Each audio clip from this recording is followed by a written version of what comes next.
¿Qué huele, wey? What's up, man? What's up, bro? Chilling. How's it going? Fucking life is great. I got Dorian Lopez over here. The one and only. The one and only Dorian Lopez. Yeah, man. Dorian Lopez is a percussionist. The most interesting man in Northeast Florida. Oh, thank you. Over here. Psych. Yeah, man. It's good to be here. Thank you for having me, bro. So how's it going, man? I'm doing well, man. I'm, living life and just, it's just been every day in constant movement, man. Yeah. Following the rhythm of life, bro. Yeah. Let's pretend like we were not talking before we started this podcast. Okay. I think and then we can like pretend that we were not talking. No, we were talking before the podcast. Yeah. But that's cool. That's what you do. That's what you gotta do. Yeah. Plus we know. And we're drinking Earl Grey tea. Yeah. And I have to make a note about this Earl Grey tea. Mm-hmm. That when you put organic half and half and some brown sugar, it tastes just like horchata. Horchata. Yeah. And if you don't know what horchata is, I recommend that you go try some. At your local Mexican grocery store. Yeah, horchata. I think horchata is a rice drink. Yeah, I think they put is the rice or it's made out of hominy or something like that? No mames. No. It's not hominy? No, fool. It's arroz. Yeah, it's rice. It's arroz. It's like just white rice. They grind it. And I believe it gets grinded with a little bit of cinnamon and some of that evaporated milk or something. Mm-hmm. And then they strain the rice and then you just put a bunch of water in it. Mm-hmm. You put more sugar, and then that's it. Some cinnamon sticks. Yeah. And then boom, there you go. Deliciousness. Yeah, it is delicious, man. Yeah, man, it's great. I miss it. We're from Los Angeles, so we're raised on. Yeah, bro. You kind of look like you're from LA. You mean? Oh, I sound like I'm from LA. Yeah, and you kind of look like you could be in Los Lobos. Thanks, man. I'm just fucking with you. No, this isn't the first time I got that. Oh, really? Are you in Los Lobos, bro? Yeah, bro. If I just take the mustache off and the little piochita right here, hey, man, that's it. They'll think I'm like the guitarist and stuff and be like, hey. Yeah. You know what's funny? My dad, my Nino and my Nina were in the movie La Bamba as extras in Tijuana. Mm-hmm. There was a part where they were filming him performing in Tijuana. I think it was Richie Valens, rest in peace. Yeah. But when Lou Diamond Phillips, and so this was filmed in Tijuana, and those I have pictures of like my parents, being in the movie and stuff. And I remember, I think it was like '87. I was a kid, but we went to the movies. We actually went to the opening night of La Bamba. Yeah. And we also watched I think it was Born in East LA. Yeah. Did you go with your parents? Yeah. Okay, that's cool. And it was cool, man, because people were like rejoicing, bro. Like we have won something for like a point for La Raza. Everybody was like, dale, wey. Yeah, it makes you feel good because you're so ignored in the media. Right. Like if you identify with that person, like that label of a person, it makes you feel some sort of empowerment, or you feel like there's some sort of pride. Yeah, I'm a Chicano, and of Mexican parents. That's what I am because I was born into that, but that's not who I am. Yeah, I mean, who we are. I mean, I feel like we're born enslaved to a name, enslaved to everything. We don't get to really choose and decide who we are. I guess we are. I've learned to detach myself and then look in the mirror and be like, that's not me. Mm-hmm. This is just a shell. Mm-hmm. But the conduit, the me, the actual,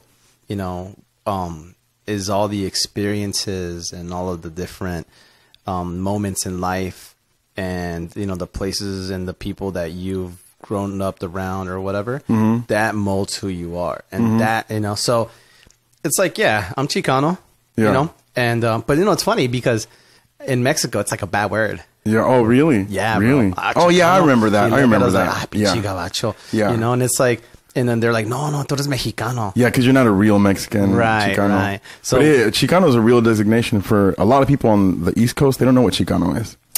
Yeah. You know, they're like, so Chicano is, they hear chica and they think they're like talking about a girl. Yeah, but Chicano's it's a person of Mexican parents, right? Usually born in like Texas or especially Los Angeles. Yeah, it's because I mean, we live in the East Coast. I mean, there's a lot of more influence from Puerto Rican, Cuban, Caribbean, descent, which I have love for them too because it's.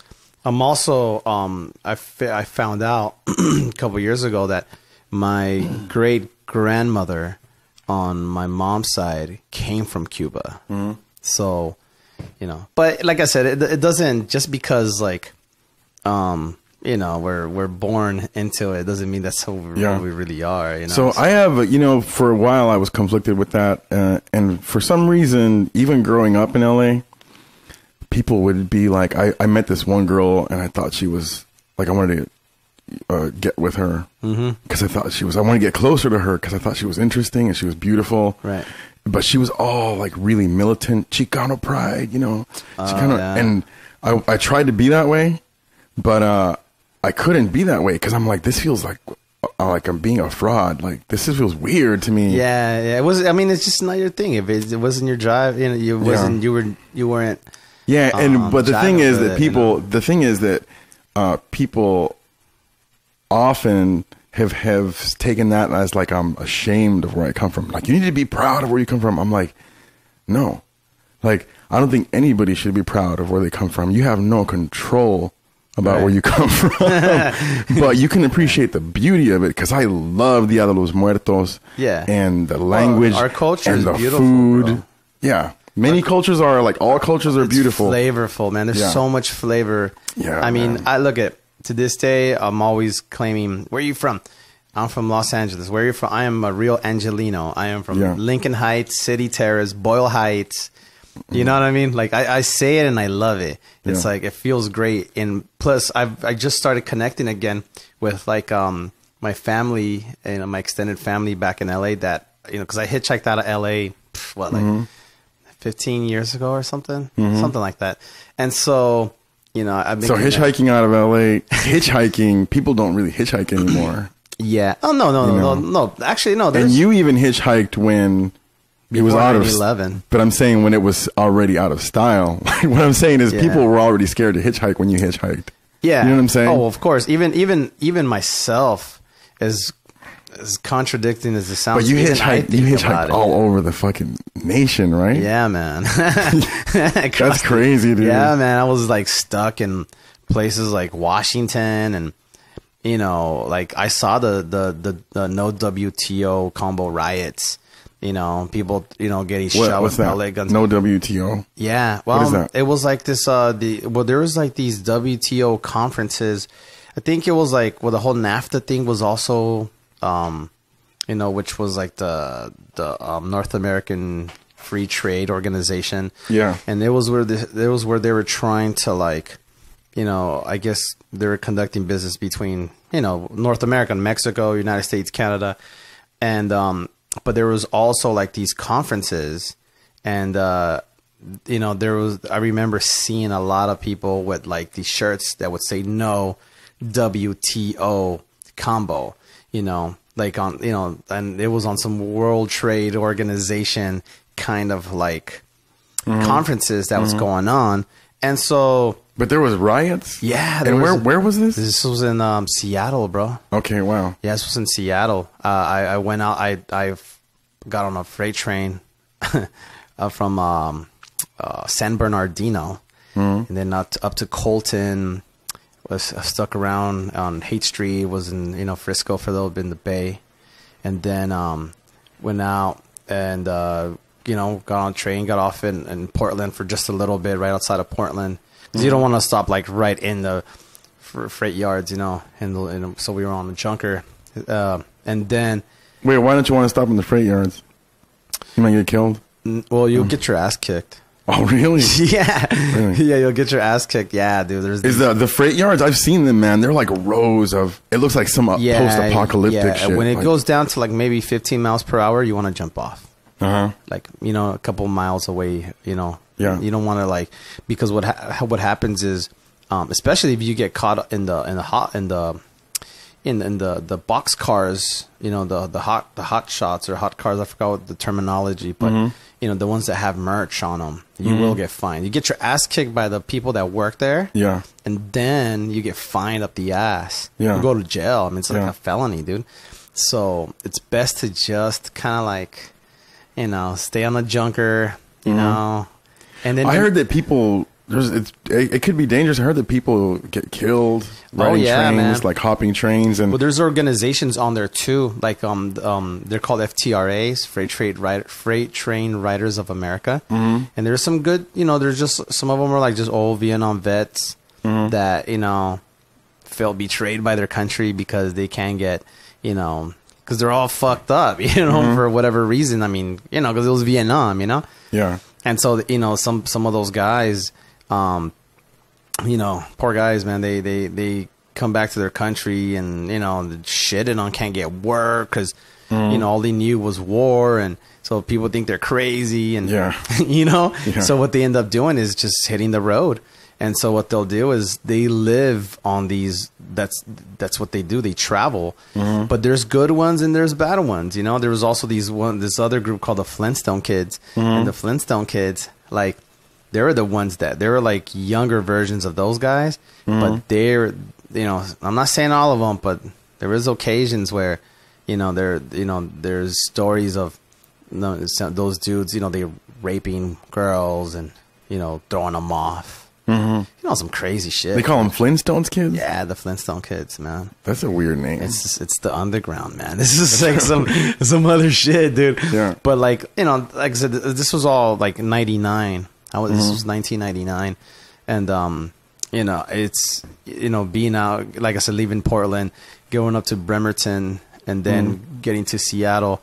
I really just wanted to go to Vancouver. I wanted to see Canada just because. So you went from California to San Francisco, up to Portland. Yeah. And then Washington. Yeah. All like either hitchhiking or train hopping. It was all train hopping, man. Oh, wow. Yeah. So what got you into the train hopping? Oh, living in Hollywood, man. I was staying in Hollywood. Yeah. I was staying in this place called The Tab. It was like a condemned building on Selma and Vine, which if you're in California, you'll see it. Yeah. The funny thing is, like, you were doing this, right? But I don't think that your parents didn't kick you out of the house. And your parents were not on heroin, but you were attracted to a different kind of like alternative life, right? Yeah. Well, in my situation, man, like my parents in that time, they lived in Mexico. Like I was living in Morelia, Michoacan, which is where my parents are originally from. Grandparents, family. I mean, I feel like I have a whole other life out there, which, you know, I love. I was there last year with my girlfriend, with Grace, and it had been 8 years since I had last been there. Because I think last time that I went, I told you about it. You know, I remember I showed up and I brought you like some pozole or some menudo. And remember, I brought you some, and you know, that was years ago. Because I was like, wow, I just came back from Mexico and stuff. You know, so you know, I was like excited and hey, look, here's some oregano, bro. So you put on, you know, because it's you know, those are the things that kind of keep us. No matter if you call yourself Chicano or Pocho, Mexicano, Hispano, Latino, whatever, those are the things that keep us intact to our roots. That it gives you a story. You eat one you know, bite of that plate with the right spices. Yeah, man, it's like spiritual, bro. It just takes. You just think, wow, like, you know, it's like an explosion. You know, it gets its soul, man. You know, the food is such a big part of being human. Absolutely, man. It's such a big part of being human and part of culture. Right. You know, but it's such a delicious part of life. You know, food is. I wish you could tell that to people in Saint Augustine where I live at. Why? The food sucks. Yeah. The food is terrible. You mean at the restaurants and things like that? Most restaurants? Just everywhere, man. I mean, I could count with my hand, like places like Collage, like Tasting Room. Yeah. But don't name the band. Don't name the bad ones though. Yeah, I won't. I won't give them any credit. Right, no. But like, you know, but the only problem is if I go to college, I'm spending $175 to $200 for two people. Yeah, which is delicious. Four course meal. I mean, if you like the finer things in life, yeah, I recommend that. Yeah. There's a food truck by my friend Andres called Crave. Yeah, it's in the top 3 on TripAdvisor. Oh, and wow. I'm very proud of them because they're a food truck that only their main focus is in organic, and it's in farmers market products. Mm-hmm. You know, it's stuff that, you know, non-GMO, just healthy, more healthier choice, you know, lifestyle or whatever. They make, you know, delicious protein smoothies. You know, the only meat that they use is chicken, and it's farm-raised chicken from Saint Augustine. Mm-hmm. So with that said, you know, I got to give it up to you know, people like that. I mean, of course, there's like Present Moment Cafe, and you know, I've eaten there. That's it. It's good stuff. Yeah, it's good stuff, but like good food is pricey, man. So you know what I think the food in Saint Augustine is subpar. Tourist trap food. Yeah, because I think maybe the people who run the places know that there's no other place to eat, and the people are not gonna. You're not looking for repeat customers, right? In a sense, because the people are actually gonna be leaving the country. I know, but man, it's just shits all over the people like myself that are locals, that are proud to be the locals and proud to live there. You know what I mean? It's like, dude, that's crazy though, dude. Because Saint Augustine is such a beautiful city, man. Oh, absolutely. It's one of the most beautiful towns I've ever seen. Right. You know, I agree, man. And I'm surprised that Saint Augustine is not more saturated with people. I'm surprised a 1-bedroom apartment there is not $900, $1,000. Is it? Yeah. It is? I mean, it depends. Really? Like, I live in an area on the other side of King Street. Yeah. You know, there's this really cool strip that has like tattoo parlors, and it reminds me of California in a way. I think you know where I'm talking about. Yeah. There's the architecture there is amazing. The streets are narrow. St. Augustine was established at when? Like 1565. Well, the like Timucuan Indians were there. If you want to get technical, the man. Timucuan Indians were there way before. Yeah, but if you stand on the right street in St. Augustine, if you stand on the right street at night, let's say, or in the daytime, you can transport yourself back in time. Because the roads are brick and the roads are narrow. There's no cars, obviously. Brick roads, because it was like they're big enough to fit a horse and carriage. That's why, that's why I moved there. Like the first time I went there, you know, I was like, wow, this reminds me of Morelia, Mexico. Mm-hmm. And then, you know, Spanish influence. Yeah. Well, Saint Augustine. It came from the Spanish. The Spanish settled and took over first. Then the British. Mm-hmm. Then it went back to the Spanish. And then they went to the Americans. And then I think the French tried. Mm-hmm. There's a lot of war there, man. There was a lot of, for some reason, there's just a lot of, like, everybody's trying to take that, that land, that's what they filmed the parts of it for the Fountain of Youth. They used the Fountain of Youth for the Pirates of the Caribbean 4. Okay. Yeah. I mean, I love living in St. Augustine. It's done a lot of nice things for me in life. Yeah. And I'm always going to be grateful because, you introduced me to the town. I have never really been there. The next thing I know, I'm gigging there. I'm like, what the hell? But it's a beautiful place. I just think the food sucks really bad. Like it's just horrible. Like I said, the streets are, meant for horses and carriages, which we do still have horses and carriages. Yeah, plenty of those. If anybody that sees this or is watching us and like listens to this, visit St. Augustine. Mm-hmm. At least once in your lifetime. Mm-hmm. You won't regret it. Mm-hmm. It's one of the only places in the United States that has that much culture. And, that, because you're not going to find a fort. I mean, you're going to go to San Antonio for the Alamo? Mm-hmm. You know what I'm saying? I've never been interested in going to the Alamo. Me neither, but it's there. One of these days I'll get there. I've never really been interested in like Old West. Bandito Cantina type of. Yeah. I mean, I lived in El Paso. I went to high school in El Paso. Yeah. And So in Texas, you know, cantinas, they're in every corner, man. Like, you know what I mean? Man, I love Chicano culture too, man. You're reminding me of that because, like Los Angeles, you're saying you grew up there. I grew up in LA, and I was born and raised there, and I miss being around that, man. The lowriders and the way that seeing cholos. You know, it's getting over here now. They were here in Florida. Yeah, but you know, it's a whole different vibe. The hills, it's one. Like seeing East LA and the hills and the murals and the street art. Oh, I don't know what it is about Mexicans, but a lot of Mexicans are visual artists, and nobody. It's like a cultural thing because I remember in high school, so many people used to draw and they used to draw really well. Right, like my sister, handwriting. I draw, and then everything. Yeah, I've. You know, it's funny. I think it was like 2-3 days ago that someone had mentioned that. They're like, "Oh yeah, I remember." Like, "Oh yeah, it was my coworker named Georgina. She's from I think Guadalajara, but and was raised in L.A. and then she moved over here. Her uncle owns the old house inn. It's right next to the Casa Monica.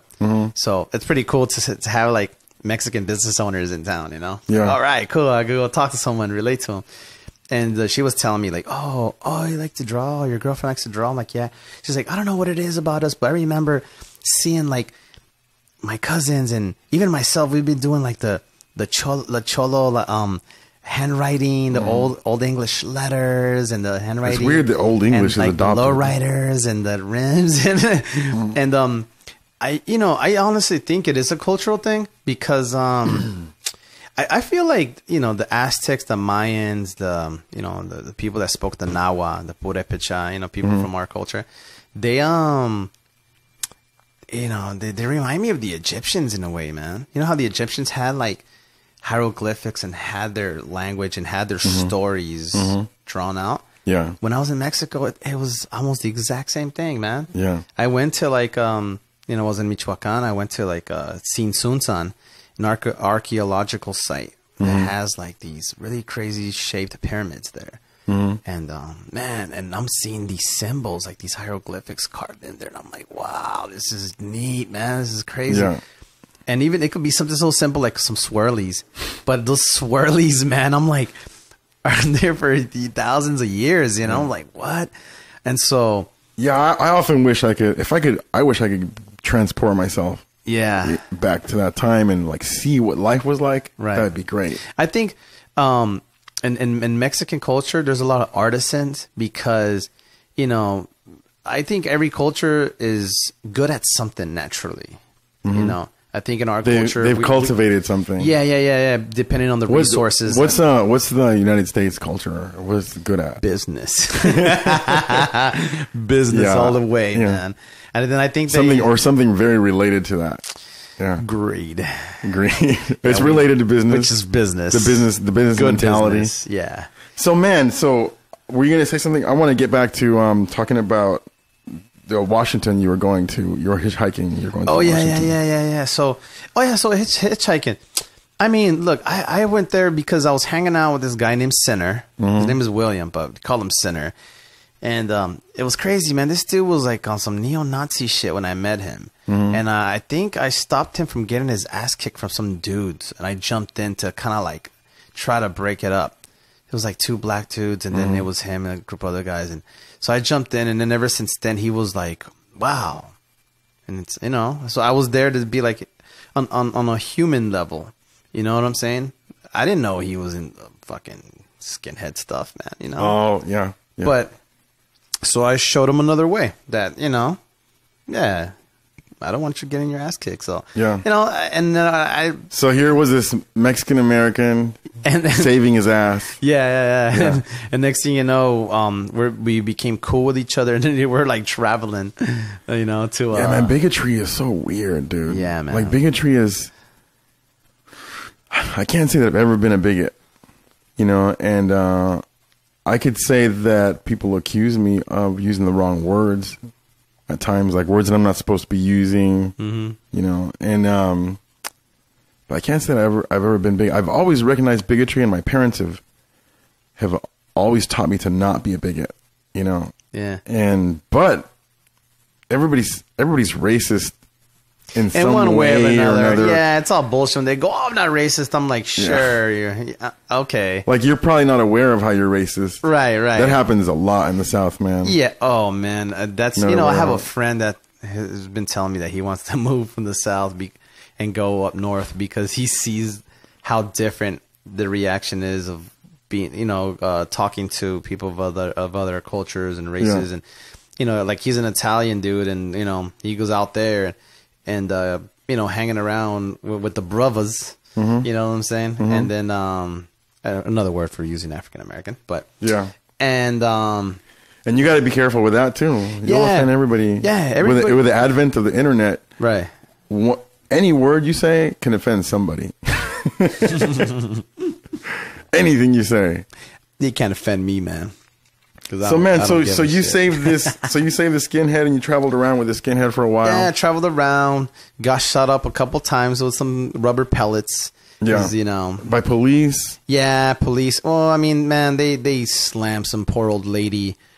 Like, it was a peaceful protest, and there was a show. It was a free concert. This is the WTO, no WTO. No combo. WTO. Combo. Yeah, and it was Jello Biafra from Dead Kennedys. It was what? Yeah, there was a concert, bro. Oh wow! There was a concert, an open air concert, and it was a Jello Biafra from Dead Kennedys, a punk band. Yeah, man. Yeah, take this job and shove it.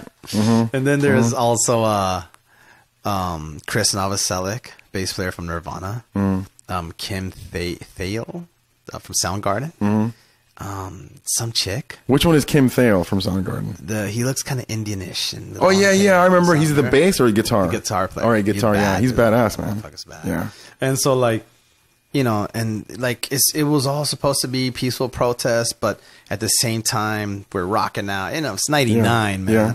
The grunge era was still kind of like, the remnants of it was still around, And I was MIA from the grunge era. I was like on the side. I was like floating by the river. You're listening to Smiths. I don't know what the fuck I was listening to. I didn't know what to listen to because I didn't like the grunge that much. Right, yeah. And I was ashamed of saying that I didn't like the grunge that much because you don't say that, But the thing is, it was like a bandwagon. But I didn't like it that much. It became corporate. The corporate companies, because I remember like 93, 94 and getting everything becomes corporate. Yeah. Oh, well, if this becomes corporate, then we want to get paid. Where's our sponsors? Right, man. But I might do that. Yeah. I might get to the sponsor thing soon. Yeah. No, I see this. Oh, man, you're doing great. This is thanks, awesome, man. Thank you. Yeah. No, this is so much fun. It's kind of relieving to have something like this. Very cool. So let me ask you this, man. So that riot happened. Is that the craziest thing? Is that one of the craziest things that happened when you're on the road? Oh no, man! That's just like the beginning. Oh really? Yeah, I mean, so it starts off with a riot. Yeah, I mean, I've seen riots. Well, no, the first thing that I saw that was crazy was like being inside of a abandoned building that you had to squeeze in through a. You had to lift up the corner of plywood, right? And you couldn't do it in the daytime. It had to be early in the morning or late at night. That you like. Why? Because so somebody didn't see you? Well, because it was an abandoned building, but I think the building had partly burned down, and it also had asbestos in it, so they didn't want people in it. Okay, so you had to do that. You had to lift up the plywood or something. Yeah, or go with someone and be like, all right, go, and then like pull it, and then someone squeeze in, and then you squeezed in, and then the place is pitch black and dark, and you don't know what's gonna happen or blah blah. So people would make like candles. We would make our own candles out of like natural ice or Milwaukee's best cans, and So we would always have a lighter or matches, like a certain stash, and then walk into this building holding it because it was so dark, dude. It was like a horror movie, bro. Wow. Yeah, it was pretty gnarly. And so you're walking and you're just like, oh shit. You don't know if a crackhead zombie is going to come out. Like, ooh, just say something. But like, or whatever. Yeah, these bass heads, Night of the Living bass heads, man. Yeah. And so, it was crazy to just walk in. This place is like all condemned, man. You could see that there were like offices. It was cool because this place, the Tab, had it was a theater. It's in Hollywood, man. I don't know if it's still there no more. I think it is. It looked like an old building, But there was a big stage in the theater. It was pretty cool, man. But that was the craziest stuff was going in there because I stayed with a bunch of LA drunk punks. I was really cool. Dude, I would never do that shit, dude. I would be scared out of my ass. I would go to the 7-Eleven up the street or whatever was out there, the AM/PM, the Jiffy store, and I would call my mom and my dad. I'd be like, come pick me up. Because I'm not staying having shit. Like, fuck this. I'm out of here. Yeah, I don't know. I didn't have any guardians, man. Like, so my parents are living in Mexico. Yeah. And I was staying with my Nino and, you know, my cousins. Yeah. But Nino's uncle. Yeah. For those who don't know, Nino and Nina. Godfather. Yeah. But, you know, to me, they're family. It's family, you know? Yeah. And so I didn't have any guidance. I couldn't get a job. I was like 17, bro. And I couldn't get a job. And I didn't have anybody to sign. I didn't have no, like, legal guardian. So here I was trying to apply, like, at places like Yoshinoya. I don't know if you remember that. It was like a Japanese fast food spot in LA. Oh, yeah. You just reminded me of it right now. Dude, they had the best teriyaki chicken bowls. Oh, man. yeah. Fuck, dude. Eat them shits with fucking chopsticks. Yeah. Oh, so good. Those and the 99-cent tacos from Jack in the Box, man. I used to kill those too. Those things are terrible. Yeah, no, I mean, they taste good. They taste good, but they're terrible. Like, what is it? Like fried go to Jack in the Box. Tortilla, no one speaks English. And there's just like mush in the taco. Oh, it was great. Like, what is that mush that tastes delicious? Some lettuce. Hunger. Yeah. When you're hungry, everything tastes good. But yeah, I had to live off those tacos for like 2 months. Yeah, Del Taco. I still think Del Taco was kind of weak though. Compared to it was. I didn't like Del Taco because the first time, I don't know, I didn't like it. The first Del Taco was like, it was always in like the valley. It was always in the more American neighborhoods. Yeah. And I didn't know, because every time I heard somebody say Del Taco, I heard it was like this. Yeah, I'm going to Del Taco. Hey, you want to go get a taco? Let's get a taco, bro. And I'm like, stop saying it like that. I'm like, I just can't. I'm sorry. Like, it's like when I say Chihuahua. You know, Chihuahua. Yeah, I'll say it, and then they're like, "Oh, you just say Chihuahua." Chihuahua. And I'm like, "It's Chihuahua," and it's Chihuahua. I'm like, "No, it's Chihuahua." Like, Chihuahua. I'm saying it right. You're Chihuahua. The stupid ass. Why am I getting? Yeah, it's you have to adapt. You know, that's how I felt. You know, I would see the word Ortega. Okay, I say Ortega because I don't want to stand out. Like, right. I don't want to fight that battle. Right now, fine, I'll say Ortega, but it's Ortega. Moving to when I landed in Jacksonville, my first like 2 years, man. It was beautiful because it reminded me of Long Beach, but I did go through some hardships, especially 2001. I was getting my ass kicked for having like a this was the Mexican last stop in your road trip. Yeah, I mean, I had done, you know, like I said, I was in Seattle. Hit up Montana for a little bit, just like the border, just to see it. I just wanted to see the world, man. I didn't have any. The thing is this: when you don't have, I wanted to taste freedom, and to me, freedom is having no responsibilities, or I guess to me, I'm just saying in my perspective, was to have no responsibilities, no one to, to respond to. Yeah. You know, and then all accountability is yours. You know what I'm saying? You're accountable for your actions and whatever you do. Yeah. So basically, that's it. It's like, okay, money doesn't matter. You know, you just live off like, because you don't have any possessions. You know, people, the more stuff you possess, the bigger your prison gets, man. It's like you get imprisoned by your own possessions, you know, in this material. Especially now, it's even more materialistic than ever. But I just feel like in my mind state was, you know what would Jesus do? What would Chewy do? Just give it all away. Just give it all. You want to? So you gave all your shit away, dude. I gave all my stuff away. I was staying in Hollywood, and this was after the train, after the freight train riding. I came back to East LA. I had my little apartment in the back, little. It was a little piece of shit house in the back and stuff. that like it was a garage, I guess, at one time. Now it was just like 2 like rooms with like a restroom in the middle that like Nino had built in the back. Because you know how the houses are, you know, you have one house and then you have maybe another one because the lots are so long. Yeah. So I was all the way in the back, and I only paid $150. So it was like mad cheap. But this is 99 in East LA. So no, when I came back from like you know, riding freight train riding and just like, you know, just living life or whatever. I came back and I gave everything away because I decided this is what I'm gonna do. I'm gonna hit the road. I'm gonna become a road dog. Yeah. Because you met people that were doing that? Yeah, man, there's like a whole it's like a whole culture. It's a whole culture, man, yeah. It's a squatter. You know? They call them squatters. Squatters. Is that like you're not supposed to say that word though? Squatter? No, man. It's all right. It's all right. Yeah, I say it with pride, man. So I'll tell you, that's cool. I didn't know that. Yeah, there's squatters. Because my lady told me you're not supposed to say squatter. I was like, no, it's fine. I'm like, I know a guy who lived that way for a while, and he said squatter all the time. Yeah, you know? Yeah. There's squatters. You got that, people Patricia? That were. There's people. There's people that that travel with the rainbow family. You know, the rainbow gathering and stuff. And you have different kinds of people out there, man. You know, that's one thing about traveling is like it opened my mind and my everything to like, you know, I don't know, this like a subculture underneath all of this. Yeah, man, I hear you. When I see, because of you, I don't see homeless people the same way. Yeah, you like should. You've contributed to me seeing homeless people a different way. You know, it's my own experiences too, because homeless people, it doesn't mean that they're not all of them are sick or crazy or whatnot, but they're you know, you look at them, the way that it changed that I see them is that some of them have true freedom, and that is, in our society, that is what true freedom looks like.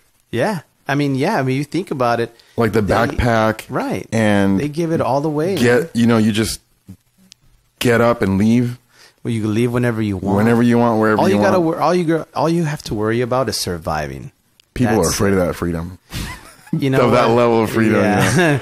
It could be difficult because we're so used to safety. We're so used to security. You know? It's so appealing, right? Secure to stuff. So appealing. Even now, like we're addicted to security. Yeah, and a fence and a camera. Right. A camera and a dog and a gun. Yeah. Gun.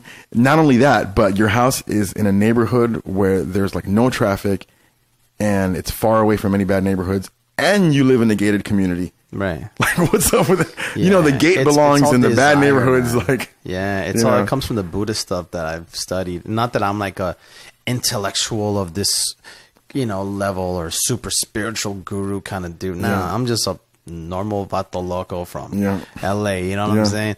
But I'll tell you one thing. I've read that it's all in the desires, man. It's all what you desire. And if I want to desire to have my iPhone with like a nice case and shit that I paid $600 and something for, then I'm going to enslave my thoughts, my mind, my everything to get this. And I won't be happy till I get this. You know what I mean? It's like the desire. It's all in desire. That's, I don't know how else to explain it. Yeah. So there was a time where I decided to not desire and say, you know what? I choose happiness, but my happiness is going to be letting everything go, everything, and then just confront life, like right in front of you every day. Yeah. Like, but there's something beautiful about it because you're talking about, okay, I'm here now. Tomorrow, I don't know where I'm going to be, but I'm going somewhere. It's kind of cool. It's like, wow, the mystery of going somewhere else and not knowing, and then not knowing anybody, and it's actually really cool in a way because you get to meet people. So your perspective on daily life is a healthy one because you're not comparing yesterday or what you have to somebody else, or you're comparing to what's happening today to yesterday or to what happened that one day, and it's not as cool as that or as cool as what it's going to be. You're just like savoring the moment, taking in the day.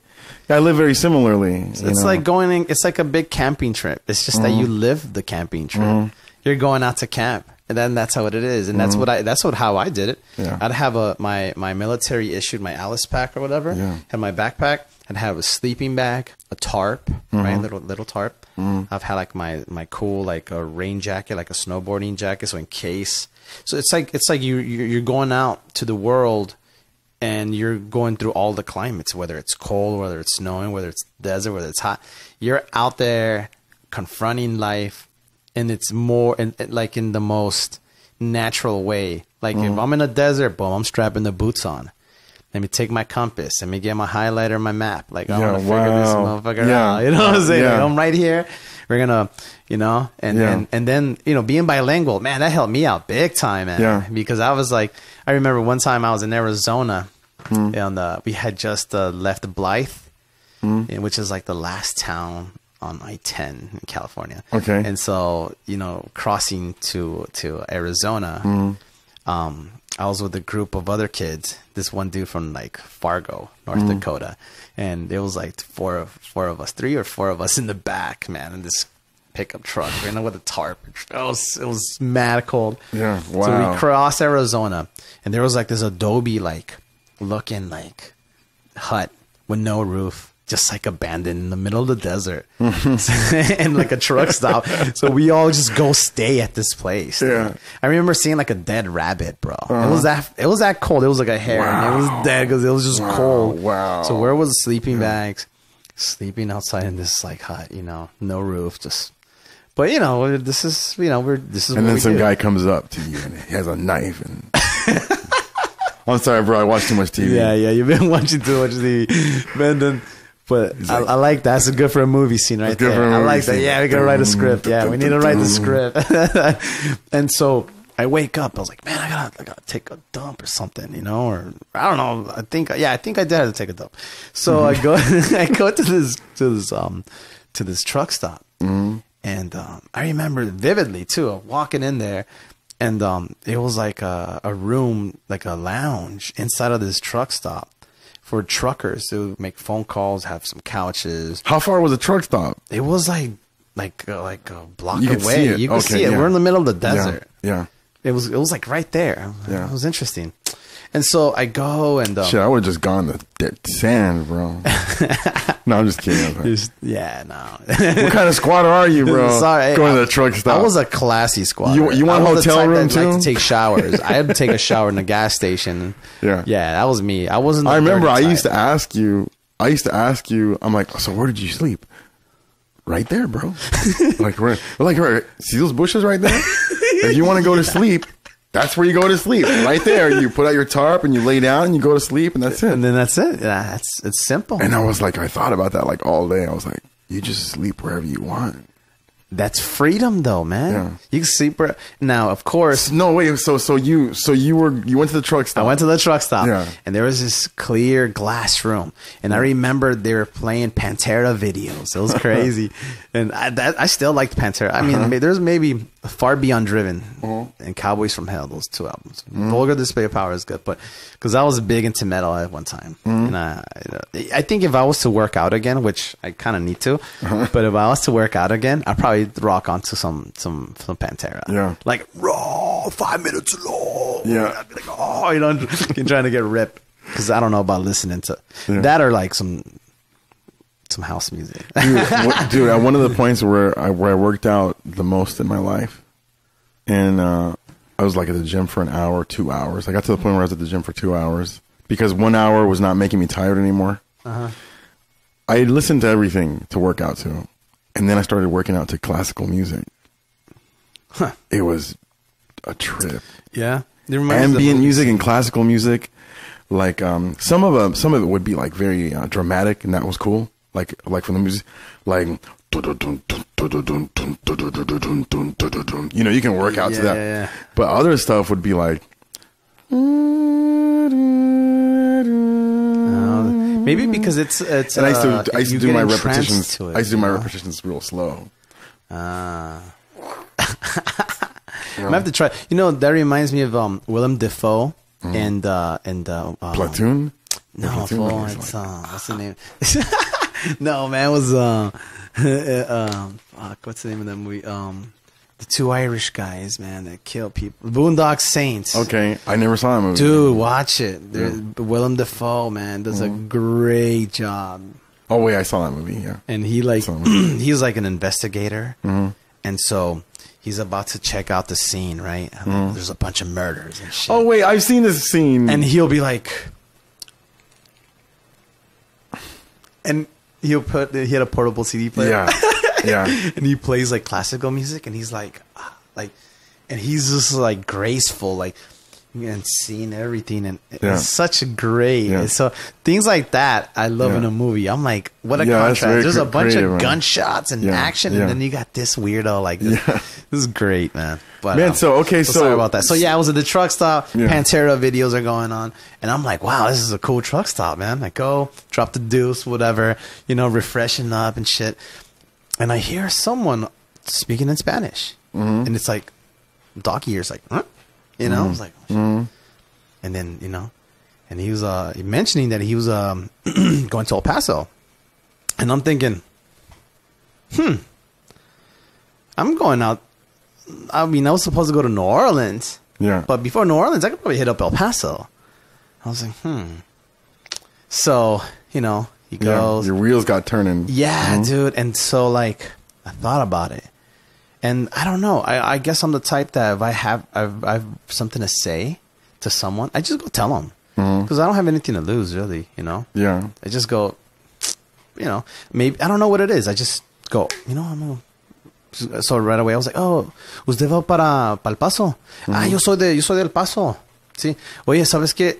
Necesito un ride. And I would just talk to him in Spanish that I straight up told him I need a ride. To El Paso. And he was like, oh, pues aquí tengo mi troca, vámonos. Like, he was like, okay, let's go. And I was like, oh, but I have a friend. So he was like, okay, well, maybe. Yeah. And so I went to Center, and it was Center and this other goofball. I forgot the goofball's name, but he was cool. Anyhow, I was like, hey, let's split up. Us two will go to El Paso.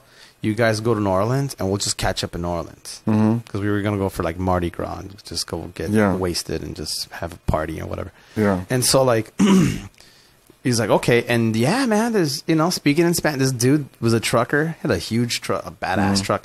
And he barely spoke any English, man, But I guess he was from Juarez, but, worked in El Paso. What is the Juarez accent like? Juarez? Yeah. I know they say Chihuahua instead of Chihuahua. No, pero Juarez accent, like if somebody's talking from... Por ejemplo, cuando una persona aquí la gente del norte. Así hablan los de Sinaloa. Los de Sinaloa, ¡Onda, compadre! ¡Chale! ¡Onda, compadre! Eso. Yeah, that's where my mom's from. Yeah, my mom's from Sinaloa. Ah, okay, so then. Yeah, very sing-songy. Yeah, puro macho. Yeah. So like, what about Juarez? Juarez? It's kind of similar. Okay.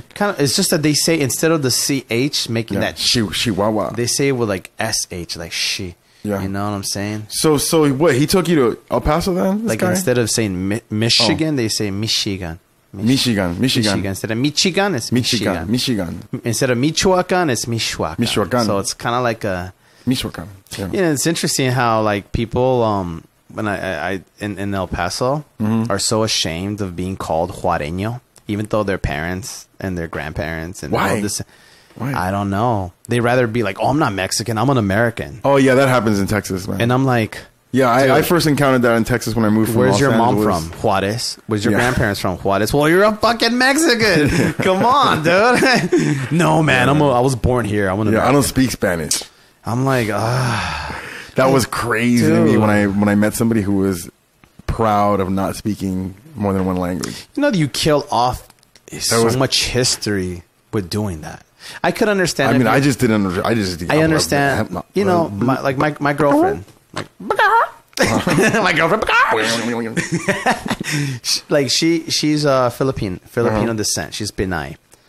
She understands the language. Doesn't speak it because her parents, her dad was in the Navy. The mom was like the Navy wife. And they did all this traveling. And, and she loves her culture. Like, she's all about it. Yeah. She's like, kind of like Chicanos. You know how like the militant Chicanos that are all like La Raza and let's take Aztlan back, and you know, you know what I mean? See the revolt.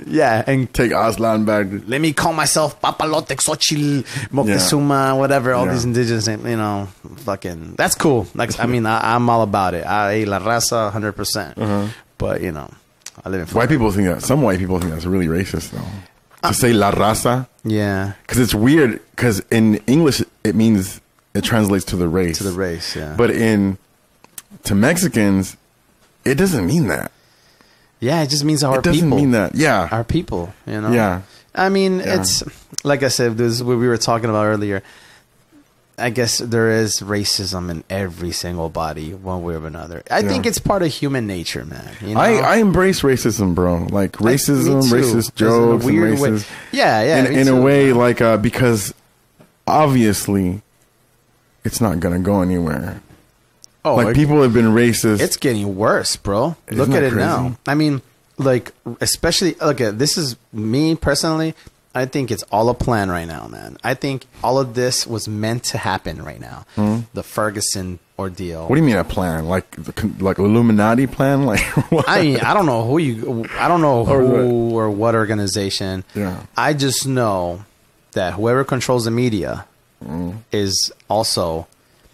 It's kind of like how you have your cameras right here. It's the Jews, bro. Okay, it's ready. The Jews. 1, 2, 3. We're going to go with this shot. Boom. Here we go. And then it's like, okay, we're going to have news over here. Okay, let's bring this shot over here. All right, news 1, 2, 3. Boom. Over here, too. I feel like it's all manipulated. It's all manipulated, man. It has to be. It's all business. You know what I'm saying? But, like, there's so much racism in the world right now. So much. In a weird way, you know, to say that, some people might be like, what? No. You know, we're just 2015 or whatever.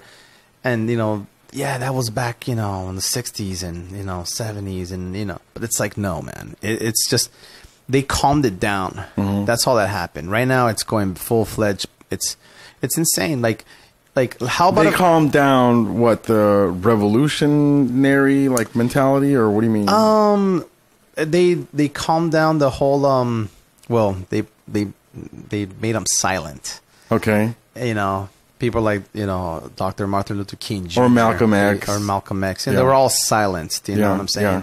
And even John F. Kennedy was silenced, I think. You know? And there was a lot of silencing going on. Yeah, a lot of people recognize that. It's crazy how if somebody is for openness and equality or opportunity for other people and empathizing with other people, different parts of society, it's almost like those people are the ones that get killed. A lot of people recognize that. And then meanwhile, you have this asshole who's like going strong. He's like 98 years old. He's terrible for like, they an environment. Just know how to work their cards right, man. They know what cards to pull, you know. And I just feel like it's all they learn how to game the system. Yeah, man. You know, and it's unfortunate. I mean, like I've learned a lot of that stuff too when I was, you know, and when I was tasting freedom. You know, I was seeing all these things, talking to all these people, because when you were sleeping in pitch black old movie theaters. Yeah, and then and under bridges, I remember one time I could hear empty bottles like hitting the ground right now. Ding, ding, ding, ding. In an alleyway. Oh, dude, I've been in the craziest situations, man. Like you know, after leaving El Paso, I slept. Oh no, when I got to El Paso in the trucker, I stayed in like my boy Juan Martinez. I don't know where he's at. I want to tell him that I love him though. I love that guy.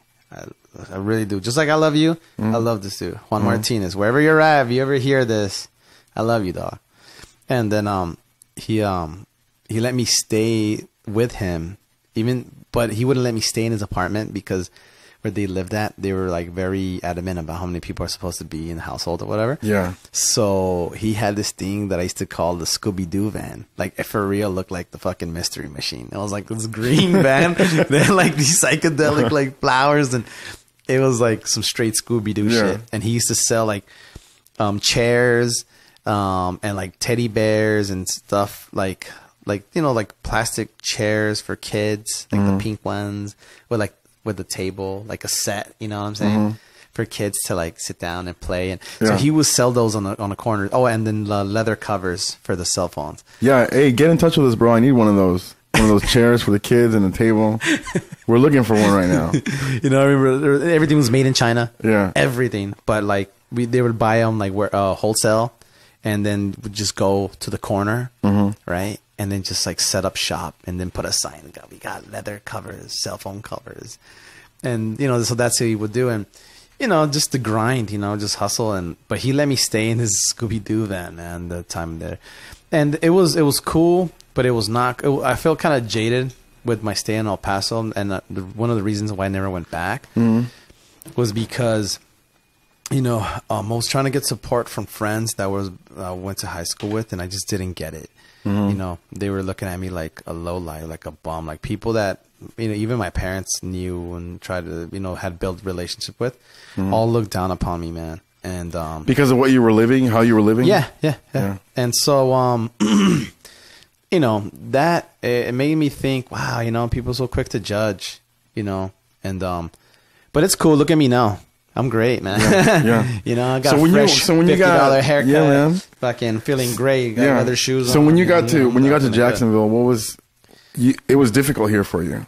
Yeah, I mean, it was an adventure even getting here because I ended up in Birmingham. Yeah, I was Alabama. I was in Alabama. Yeah. I was in I stayed with the Rainbow Gathering out in like Talladega National Forest. Okay, yeah. I mean, oh man, it was like talk about freedom. I left the concrete jungle of like Los Angeles, which I loved. I loved it. I loved the freak show. I mean, I think I met Howard Stern one time on Halloween on Sunset Boulevard.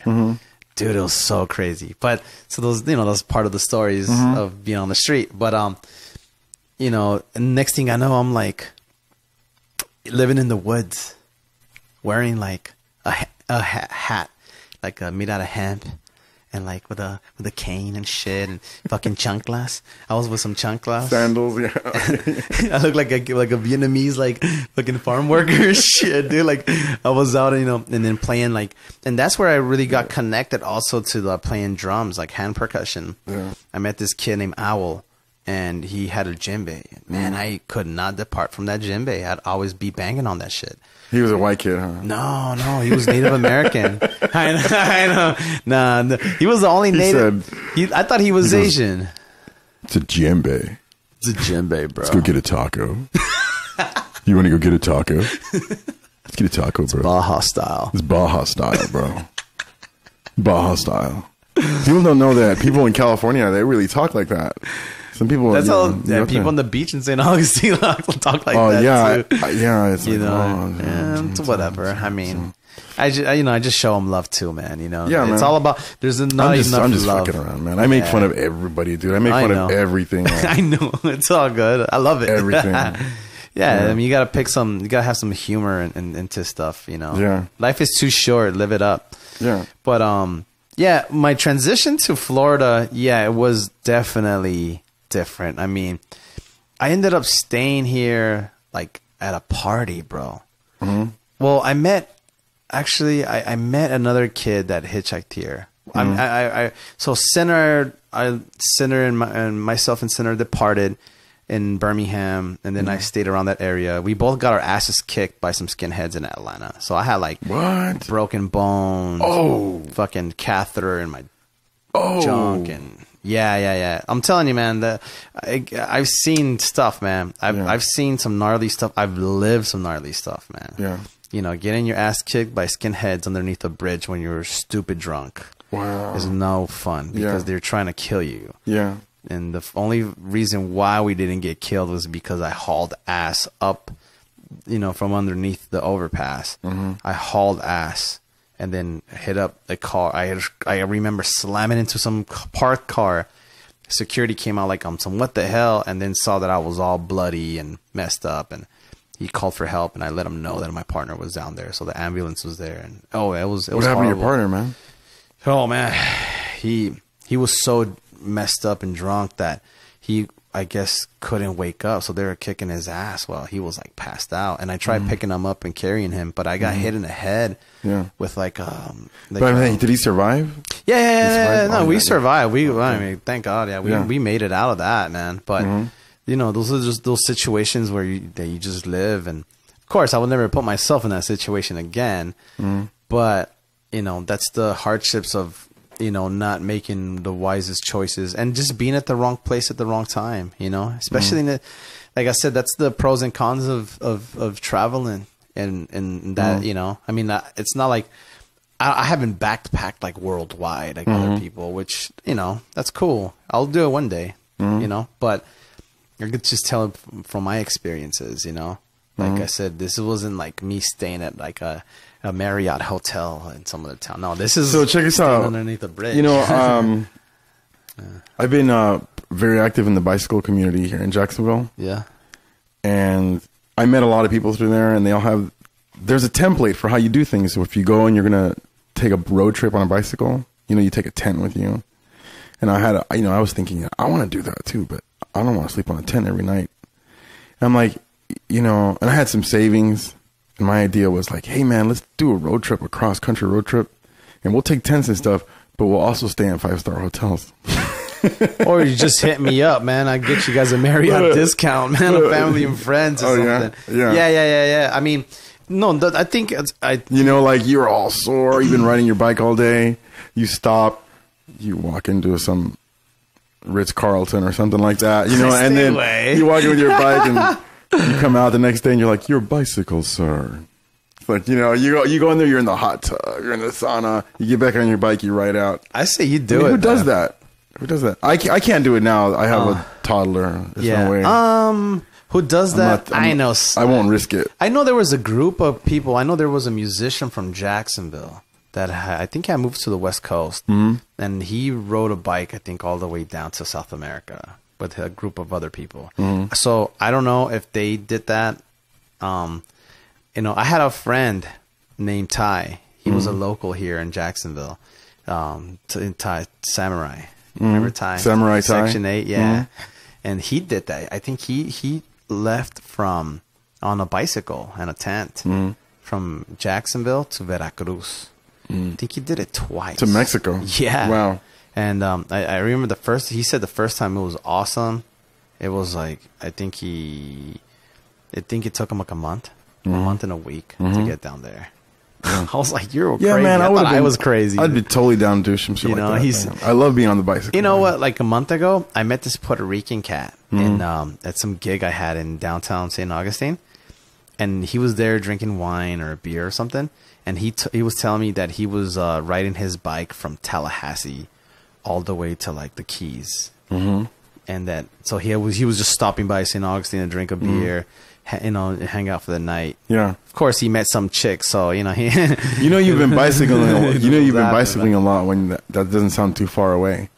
No, yeah. You're like that's not too bad. Yeah, right, man. I won't even go from where I live at to the beach on the bike. I look at it like it's far. I'm like, oh man.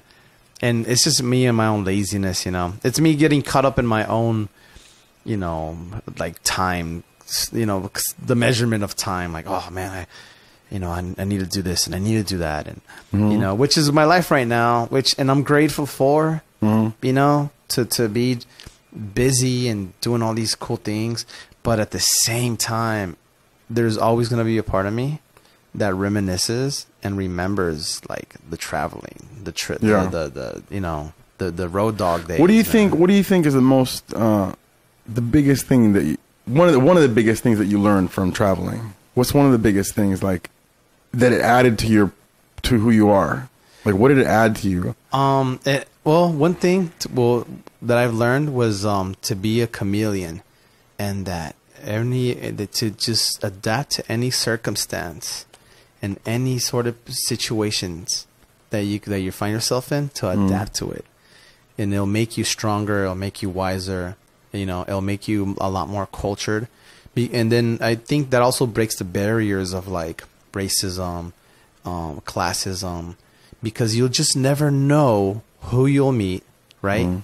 And then what where they're taking you. Because, like I said, I've been in the most smallest, towns known for racism, like Bremer, Alabama, Jasper.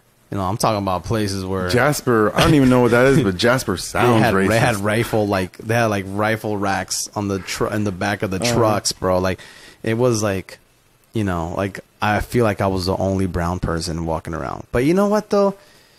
As long as you were cool, as long as I was cool with these people, and then just like be kind of straight up, because I couldn't hide the accent. Yeah. I can't hide it. Yeah. So I was just being straight up about it. Yeah. But I would be cool. I would find something to talk about. Mm-hmm. I would find something to engage with. I try not to piss them off. I try to be grateful. I try to say thank you. Hey, if they let me stay with them, here, let me wash your dishes.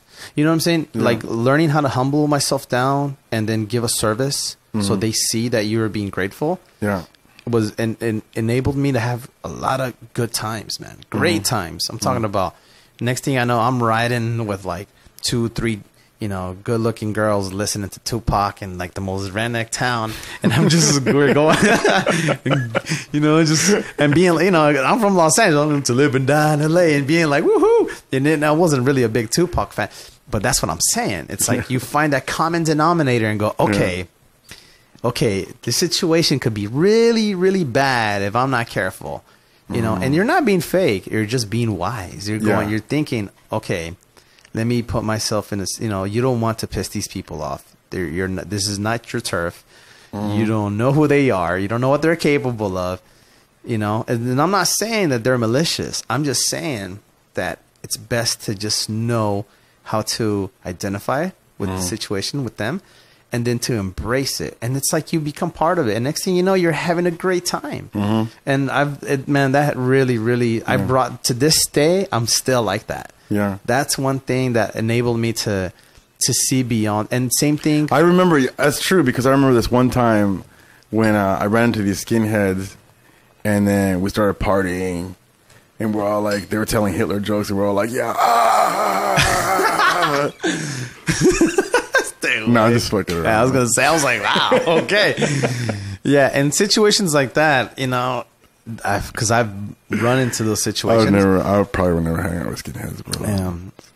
Well, I told myself that too, and next thing I know, I was like partnered up with. Well, you were in a different situation though. Yeah, you were in a situation with a lot of. Like I said, that's being a chameleon, man. That's being like and so in my personal experiences, it's always good to, and then not to judge, man, not to judge, just to kind of like Bruce Lee said, man, be water.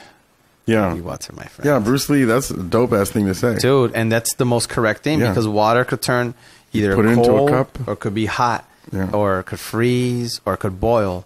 It's like you just have to be. You have to be. Let it be. That's the thing. When we let things be, right? And without us putting any sort of limitations or assumptions or whatever, man, it's like a free flow, man. Yeah, I had a guy try to get me to sleep with him one time. Oh, that's using that philosophy. He's like, just embrace it all, bro. Just let it go, man. It's just like just don't be afraid of anything.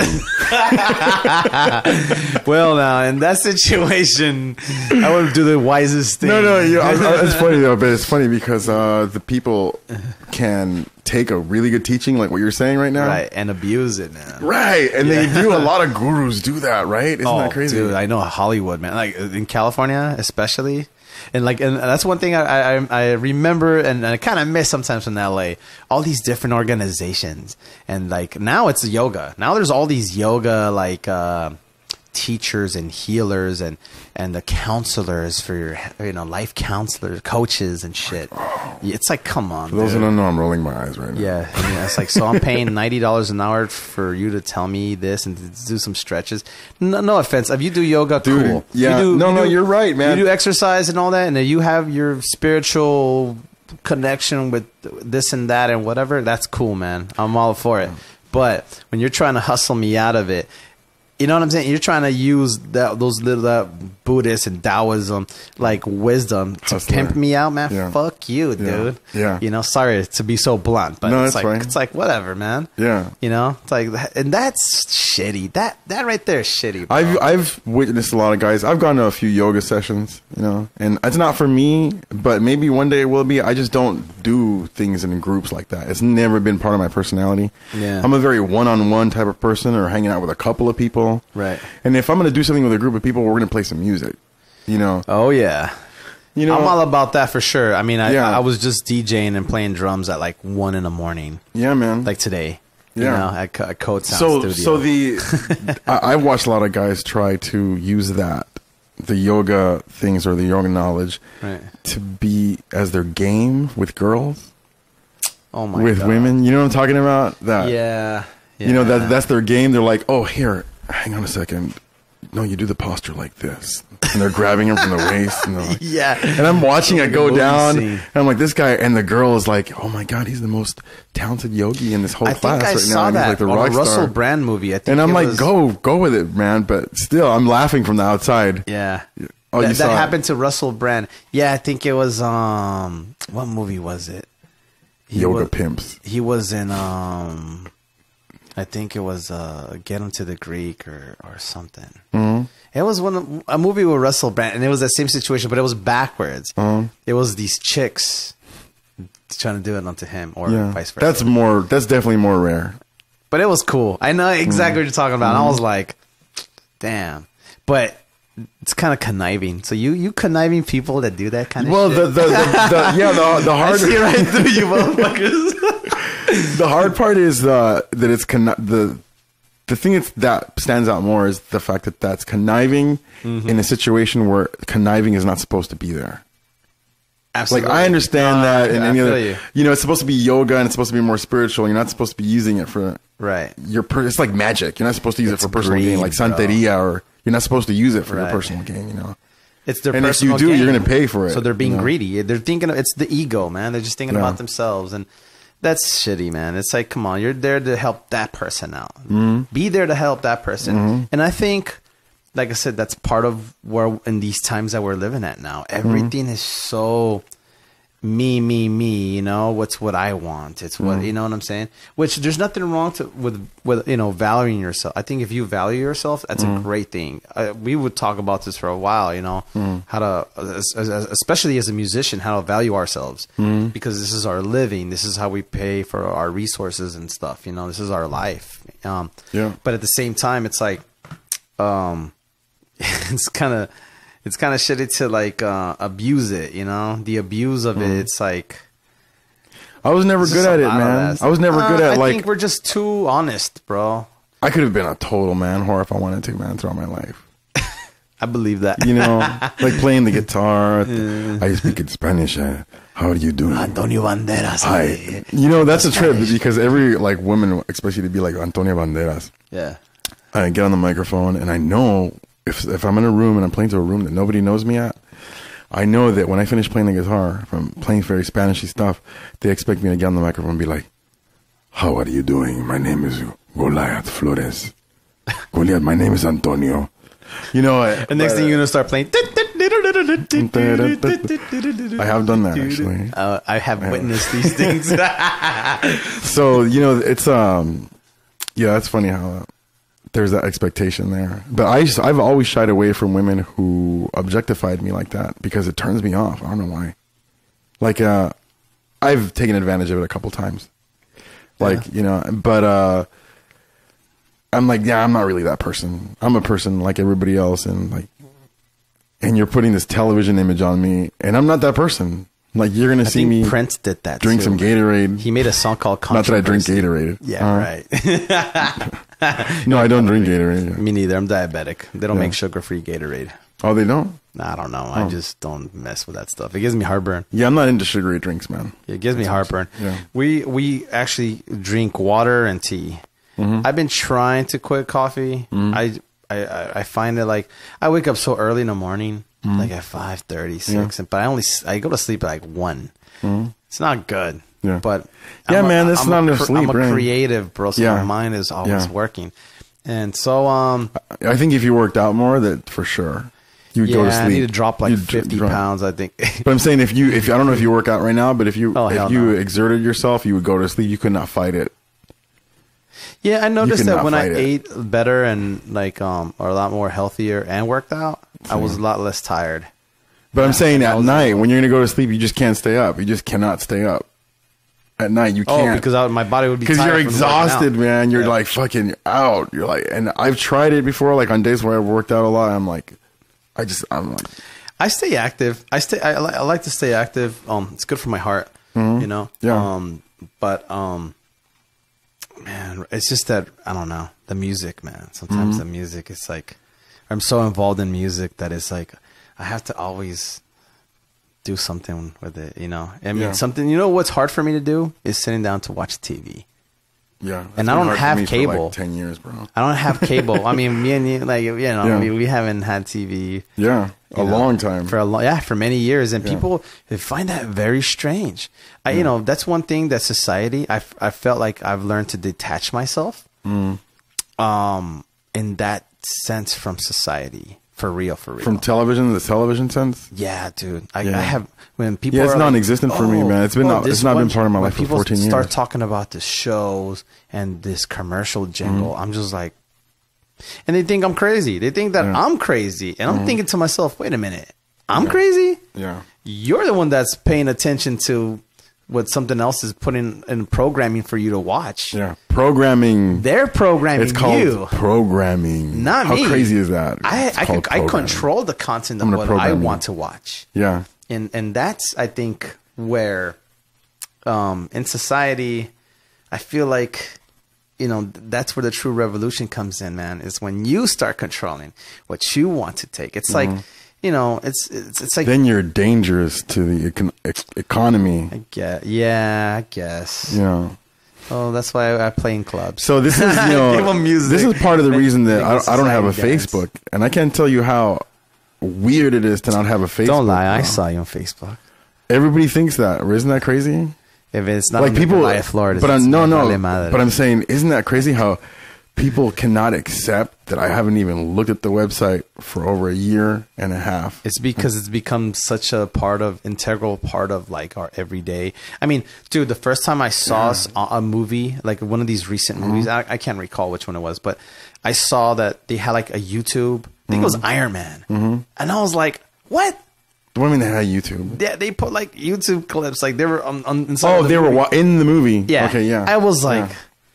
I just was like flabbergasted. I couldn't believe it. I'm like, this is what? Yeah. We're using this now in our movies, like it's normal, like it's regular, you know. And see, back in the days when you were watching movies like on VHS, and you know, like anything 2005 prior to 2005, that didn't exist.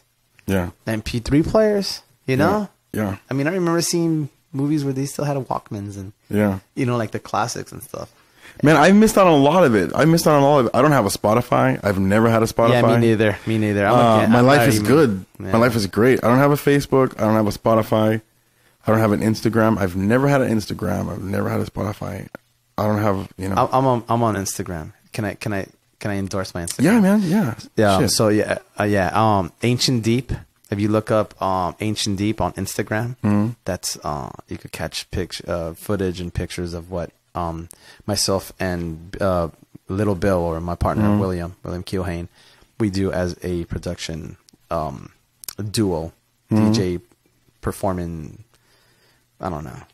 Ancient Deep. Just check us out. Ancient Deep. Ancient Dizzle.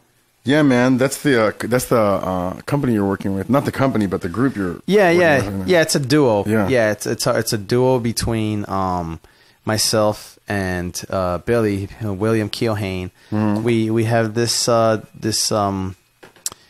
group, if you want to call it, you know, where we DJ, we produce our own tracks, and we perform live. You know, where we trigger things, you know, MIDI.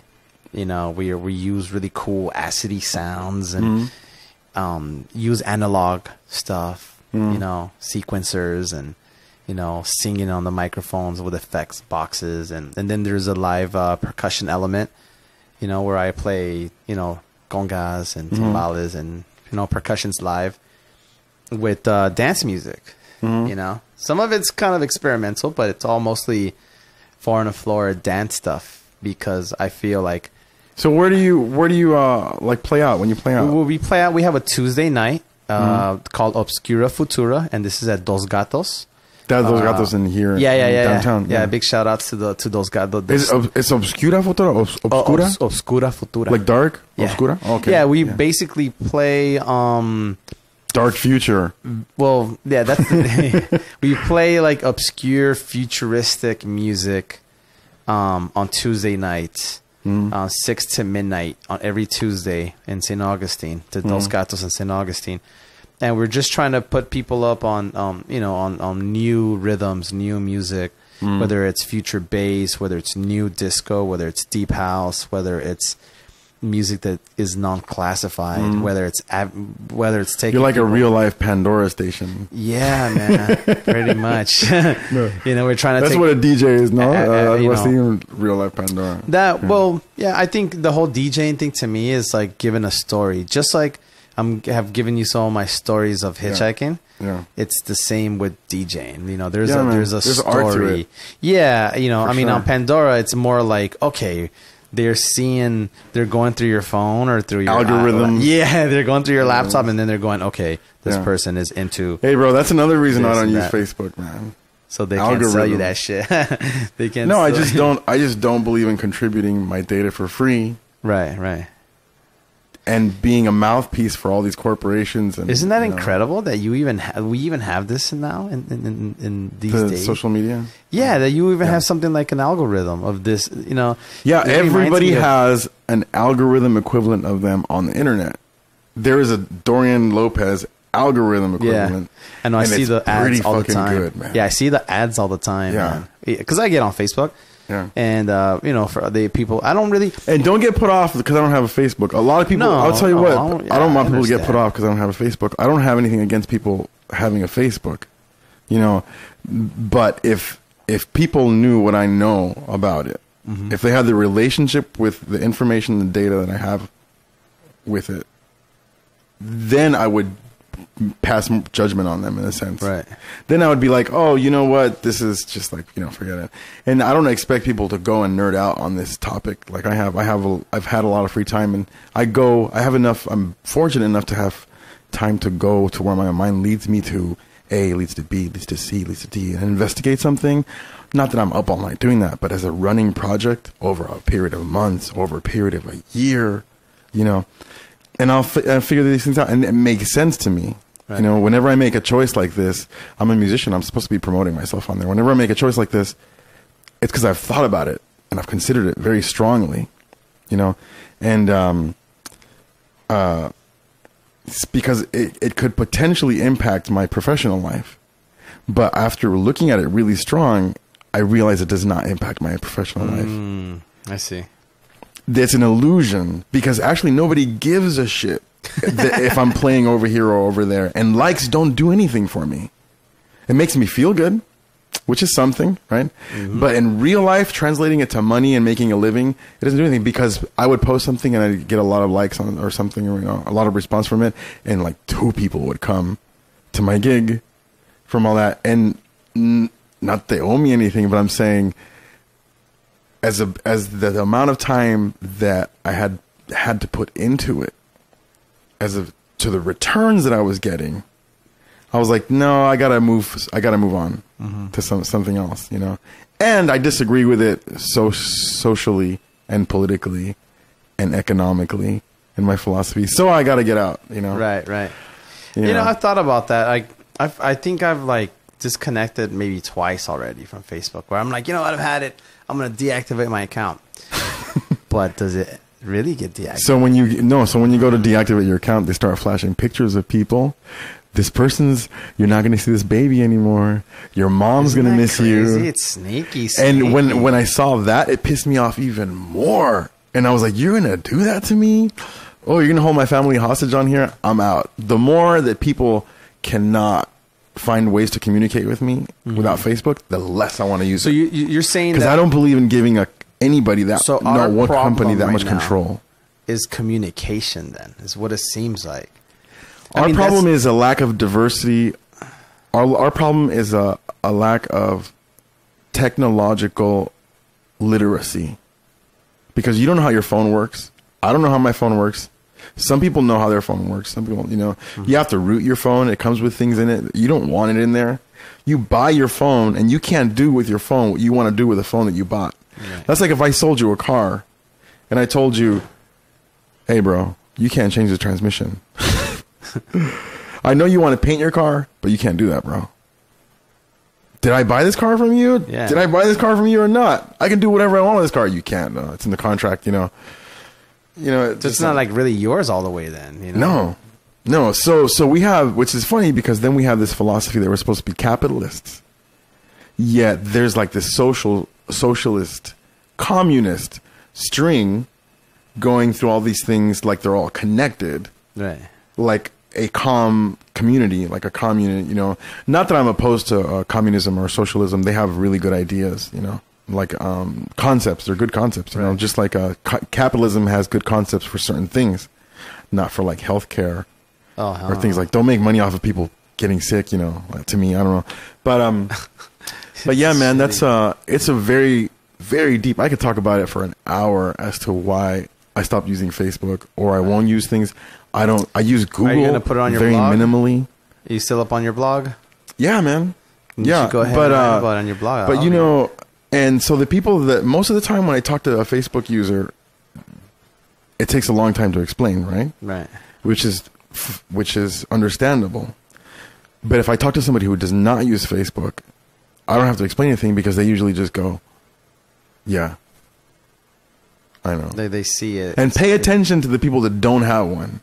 Like, notice who it is, and pay attention to whether it's actually benefiting your life, because I've used other ways. I've made other ways to communicate with my family. It takes so much time. Online. It takes a lot of your time of your life, dude. Yeah, man. Because you get caught up. Even I get caught up. And I'll be like, and it's like, you just start picking at stuff. And And you think about things even when you're not on it. What did that mean? What did that person mean? For like 4 hours. So it's like later, triggering a bunch of different thoughts and stuff. It's crazy. So that's fine and all. Like that, I have a Twitter. I don't know if you know that though. I have a Twitter though, and one of the things I like about Twitter is that if you post 100 things at 101, at 102, at 103, at 104, I'm gonna see 100 things that you posted. 101, 102. It's not like some algorithm telling me what it's gonna show me. What's not gonna show me. And if Twitter goes by way of Facebook and those kinds of things, I'll quit that shit too, and I'll move on somewhere else. Right. That's it. I'm a warrior, bro. I'm a warrior with this kind of thing, and I don't even know what to label myself as. What kind of warrior? Yeah. But I know when I don't like something, and I just listen to it. I'm like, I don't like what's going on right here. What don't you like about it? I don't know. But I'm out. Right. Yeah, it's like tasting. I can't put into words right now. It's like tasting a dish and just being like, oh. And if they ask you, you just don't like it. If you don't like it, you don't like it. Yeah. So if you want to hear more about why I left Facebook and I use Google as little as possible, I'm going to be giving a lecture at UNF. Just kidding. It sounded pretty good. A 3-hour lecture. I can. If UNF wants to hire me, I can put it together. And I can give a lecture on it. All right. You hear that, UNF? Yeah.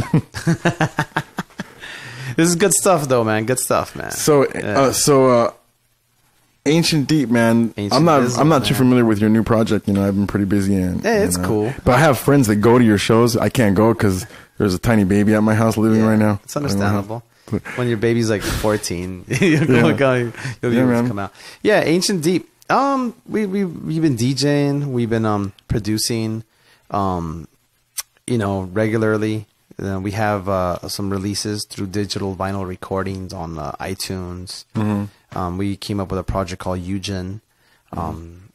Basically, it's like a Japanese word. Do you do live percussion with this too? Like this DJing and live percussion? That's tight. Yeah. Like for a lot of like the smaller events, like our regular residencies and stuff, we just really DJ and stuff. If it's something more on a bigger scale, bigger stage, like like just a couple of weeks ago, at 1904 Music Hall downtown. There was George Evelyn, or Nightmares on Wax, came to town.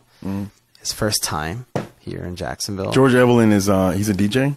Yeah, he's a DJ producer. He goes by Nightmares on Wax. Yeah, really big name back in like the 90s and stuff, from the UK. And I mean, I still go to the record shops and I see his records there. Yeah, you know, you could go to like the Casa Monica Hotel and hear them playing his music through the speakers. Yeah, the Casa Monica Hotel is beautiful, man. It's a nice place. There's a lot of things going on there, but it's but I'm saying architecturally, you walk in there and there are ballrooms and shit. They have these gorgeous, huge paintings. Yeah.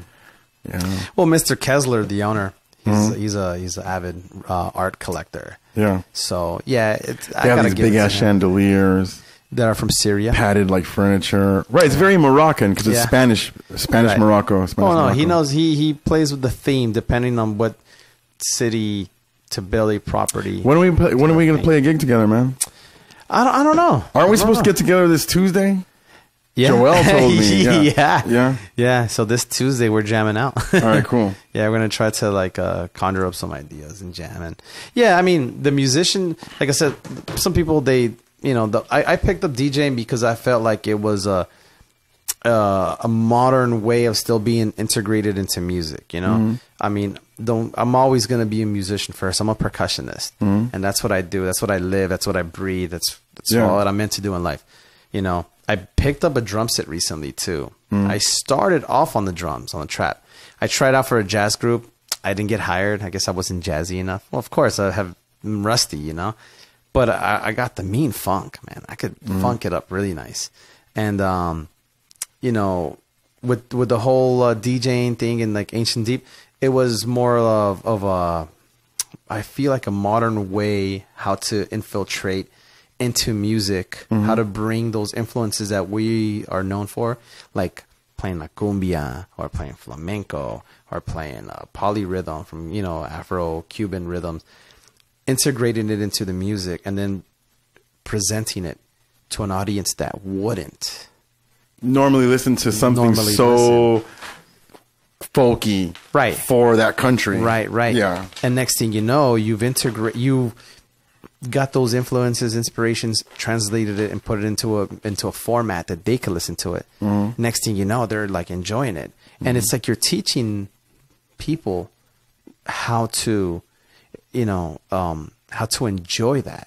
And next thing you know, it's like and they could work with some people and they might not work with others, you know, depending on the person. But, you know, next thing you know, if they hear something that has a shaker, like in some of our productions, you know, we'll have a shekere or some shakers.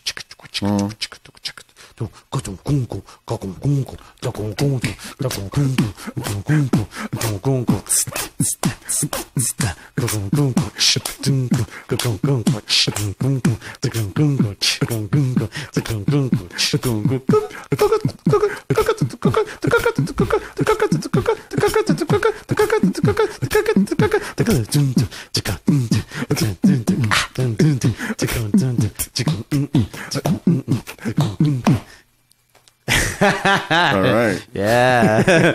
And so what I'm saying is, you know what's a trip what we just did? What's that? Like the majority of people don't do that. Well, just like it's missing from the vocabulary of society around here. Oh. Let's say, for example, I'm at the playground and I start beating. I'm with Luna and I start beating on the slide because it's got this dope ass bass, like boom, boom, boom, boom. Yeah. Nobody's ever going to join me. As a matter of fact, they'll probably be annoyed. Shut the fuck up. Oh, dude, I've got that so much living here. Like, music is something to challenge. It's not something to join into. Isn't that weird? And then when it is something to join, even that gets tricky, man. When, you know, because... elitism? I don't know. Yeah, maybe. I don't know what... I don't know what it is, but like... it's so weird. Maybe, you know, maybe that's why people look at me weird or treat me a little weird sometimes. Because sometimes I'll be making rhythms with finger snaps. I'll be like, yeah, man, it sets people off, bro. And I don't know what, it's like they get annoyed by it. I'm like, yeah, even if it sounds good, even if it sounds like you could be at a cafe and you're like hitting the, People want, because they want it as performance, man. And then if the music is out of context, but it depends on the culture, because in certain cultures, music is never out of context. Right, it's a part of life. It is like a beautiful rain because it's been a drought has been going on. Right. And it just started falling out of nowhere, and you start making this music, and it makes people happy, and they might sing along with you, or they might play along with you, or they'll appreciate you. Yeah. But it's not the culture here in Northeast Florida anyway. For the most part, it's everything has to be very appropriate in the appropriate setting in the right place. You can't just walk out with a guitar. You're right. Go to a cafe and start playing, even if you're playing softly on the side. Yeah. I do it anyway, but right. I know it's annoying some people. They just, people don't need to be uptight about it. It's music. It's beautiful. Like, you know what though? But there's people that don't even like y'all. Bro, there's people that to those people. There's people that don't even like music. Can you believe that shit? There's people that don't like music. No matter, look at if there's no if that doesn't. If you exist. don't like what I play, exist. Who? Where? No, I met people that just don't like music, like gamers. No, there's music. There's like gamers that are just like, oh, I don't want to hear nothing. I just want to like blast a bunch of fucking zombies. Oh, really? Yeah, dude. I mean, I thought that music was like a food group and everybody liked music, except what kind of music do you like? What kind of music? There's people that don't like music. I've met people that don't like music. Man, I need to get out more. It's it's interesting, but I don't know. Look, that's what we do, man. I feel like we're modern day shamans and modern day storytellers, and this is what we do. We go out. Musicians are shamans, dude. We play our music, yeah, because it's spiritual. It's body and soul. It comes from like in us. Yeah, that's one thing that, and maybe I don't know. Like I was in Mexico. I went music to the is all emotion. Last year, I was going to Teotihuacan. Right, I was in Mexico City, going on a bus to the pyramids, the pyramids of the sun and the moon. I've always wanted to go, so I made it a goal. I'm gonna go up this pyramid, damn it! And so our entertainment was some guy that they picked up on some station, like right before we were leaving outside of Mexico City, and he came in and he started with a guitar. And instead of having a stereo, it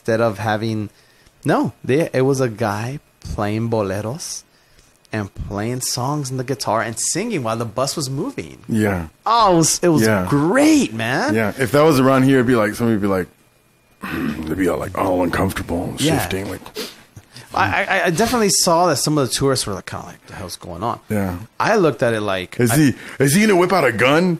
Is that a terrorist? Is he a terrorist? He's a terrorist. Well, it was great, man. I did this thing where I could rotate the camera view with my phone, and I was like filming it this way, like, and it was awesome, man, because like, you know, it was super just raw. And he you know, talented. And of course, and everybody gave him a couple pesos, gave him a couple dollars and stuff to, you know, and that was his, you know, and I guess that's part of the service that they have. I think it's the actual bus driver that's just how he likes it. Yeah. It gives the people a flavor of the real Mexico. They're going, man. Yeah, man. It was great. Half the time when I got on buses in Mexico, somebody would come on board and start singing or playing an instrument. Yeah. And I remember these kids came up on the bus. Like, aquí ahorita le vamos a tocar una música. Le vamos a tocar una música. Yeah, man. Oh, yeah. It's great, though, because it's, like, so natural. And it's like, you know, you don't have much in life, but you have you. You have what's born in here, you know, and then what you learn and, you know, it's. I think that's what happens. Why people like art and music, especially. We're talking about music. Is people equate the music with a musician, and they should to a degree. But musicians make people feel things. They go through that the whole day at work, and they're around people. They're not supposed to feel anything. At work, they're not supposed to get angry. You're not supposed to be sad. Yeah, it's very uniform. And then all of a sudden, there's a situation where it's appropriate to feel something. When you play something live, and the person could start crying, and I'm to the point where I understand it. I'm not tripping. I don't think anything bad's happening, and I'm very grateful for the people who cry when I play a certain thing, and I understand what's happening, you know, and And that's what it is, man. It makes you feel things, and it makes it okay to feel things, you know, in this context, which in other cultures, it's okay to feel things anyway, you know, but that's the biggest mechanism for here in the South of artwork. Like the strongest impact I think that I see that it has on society is that it makes people feel. Yeah, you know, like if you're from Cuba and you play son cubano and you're already feeling, you feel in your speech, and you feel when you're talking, and you feel when you're making love, and you feel when you're arguing. You're already, your culture's, it's all right to feel everywhere. Right. So in the music, it just comes out even more, you know. Right. And but here it's like it's one of those sacred situations here in this context of this society where it's okay to feel something, and it's a very powerful thing. That's why people like you a lot when you're an artist, when you're a musician. They tend to like you a lot, and they can get enamored with you or see you as different from everybody else, but you're not, because you go home and you eat cookies and you make coffee too, and you go to the bathroom, and you know what I'm saying? Not in that specific manner, but you are different in the sense you chose to do something different with your life. That's true. Right. But that's the impact. You make them feel something, and not everybody makes somebody feel something like that. That's what I love about it. That's what I wanted when I was a kid, and I saw people perform. Wow, you just made me feel something. You changed my whole day. Right. My whole outlook on life, maybe. Yeah, that one song could definitely just, you know, and from gigging when we performed together, where we would be like, hey, Vato, where do you want to go? Hey, I said we go Morocco, bro. So, you know, and it's cool because like we could play something, and it takes us to somewhere. ¿Para dónde vamos? Yeah, ¿a dónde Where vamos? are we going? Vamos para Colombia. Yeah. You know, or una cumbia. Or vamos a, whatever. Yeah. Let's go to LA or the Smiths. Yeah, man. Yeah. You know what I'm saying? But it's like, it's a feeling. In Northeast Florida, I honestly, I've seen some improvements, man, from when I first got here. When I first got here, I mean, it has its ups and downs. I enjoy living here, you know. So easy to live here, huh? It is. It's affordable. Yeah. It has nice weather. You know, I mean, sometimes it gets really fucking hot and really cold, but you know, it's like, hey, I could be worse. I could be like shoveling snow. That's how I look at it. I don't want to be shoveling snow. I've done it before. It sucks.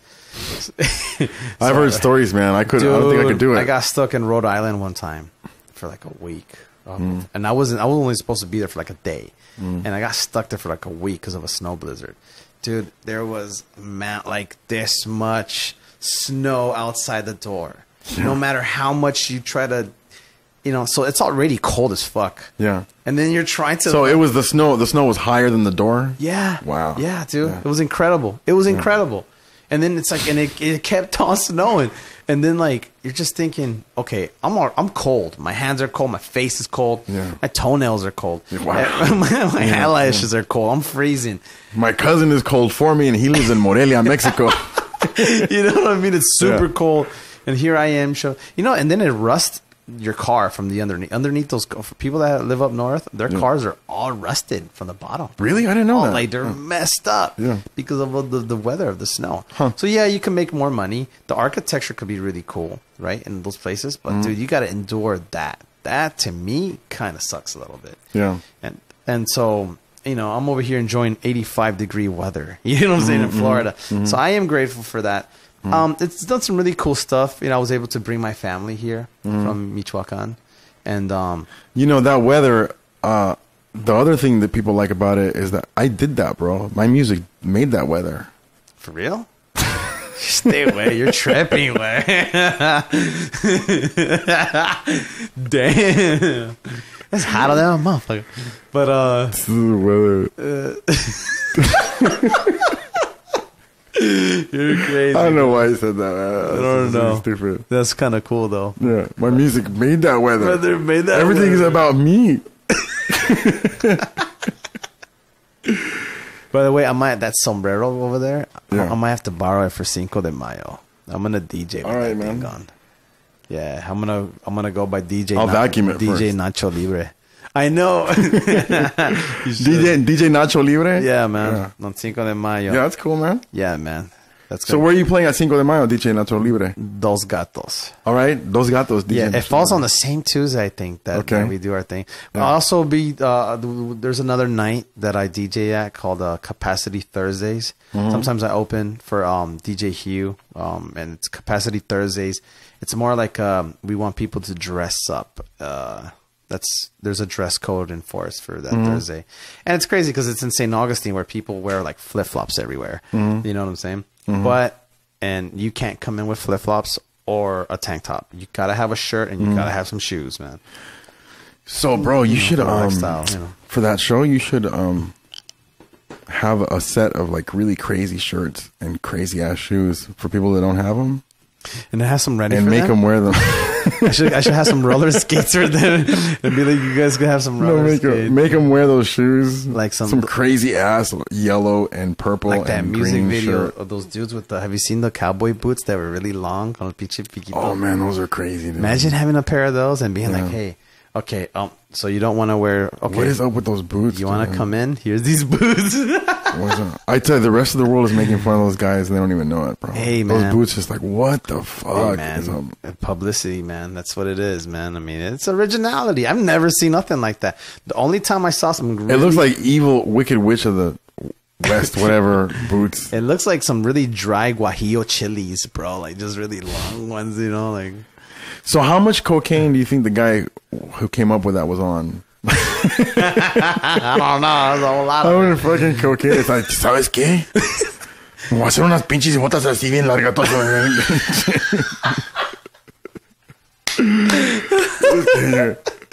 No mames, güey. It's an interesting question. I don't know. I'm like, come back to it. High as fuck coming up with that shit. Porque unas pinches botas, ¿sabes qué es una buena idea? Unas pinches bototas aquí, de que se van de aquí para hasta allá. I don't know, but those books...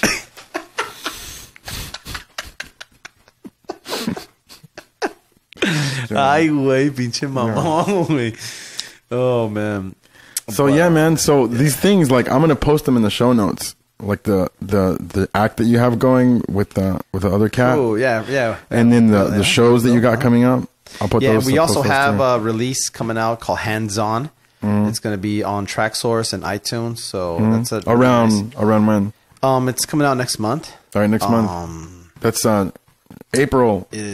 Or actually April 2015. No. Should be coming out I think next week. It's for I think for WMC, for the Winter Music Conference in Miami. They have all these DJs and acts going down there, and but so we're also promoting for that. So that it's called Hands On, featuring Lo Joe, which is really it's Billy singing. So it has vocals on it and stuff. Some of our stuff is.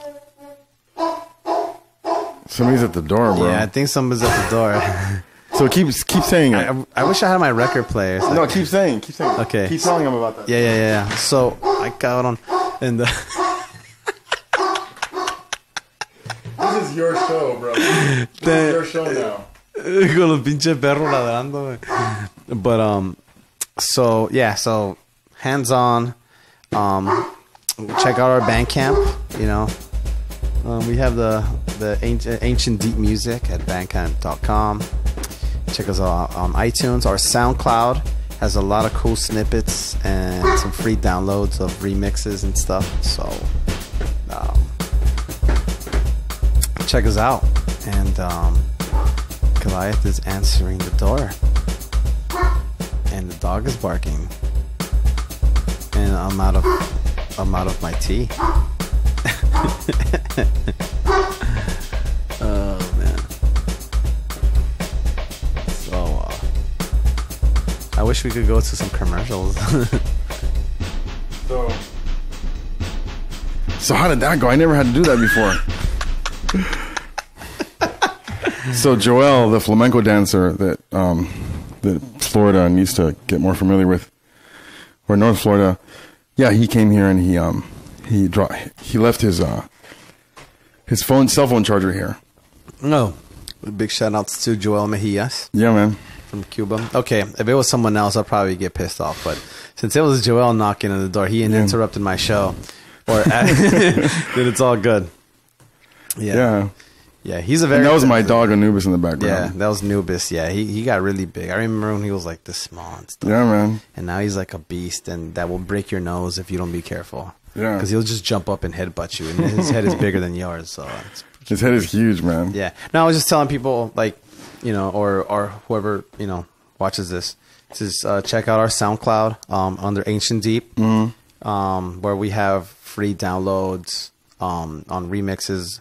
DJ mixes that other DJs will post that have our tracks on it, snippets of future projects, stuff of that nature. There's also our Bandcamp, Ancient Deep Music, on Bandcamp, which I love. Bandcamp, it's the best independent way to put out music. Really, man, I can't hear that word Bandcamp without thinking about flutes. Really? Yeah. All because of a movie. That's how powerful movies are, man. Interesting. I don't know. I love Bandcamp. It's the way to go, man. Yeah, you know what I'm talking about? The flutes. The flutes. I won't talk about it. Every time I think about flutes, I think about bamboo flutes. Bamboo. Yeah, man. I think I bought a track with like through Bandcamp to have flutes. But other than that, yeah, you know, just check us out on the like I said, we're DJing also for the Detroit Electronic Music Festival. We're opening up for Soul Clap on in Detroit. In Detroit, yes, sir. That's badass, man. Yeah, man. Yeah, that's right. Well, you can go over there with like $1,000 and buy a whole block.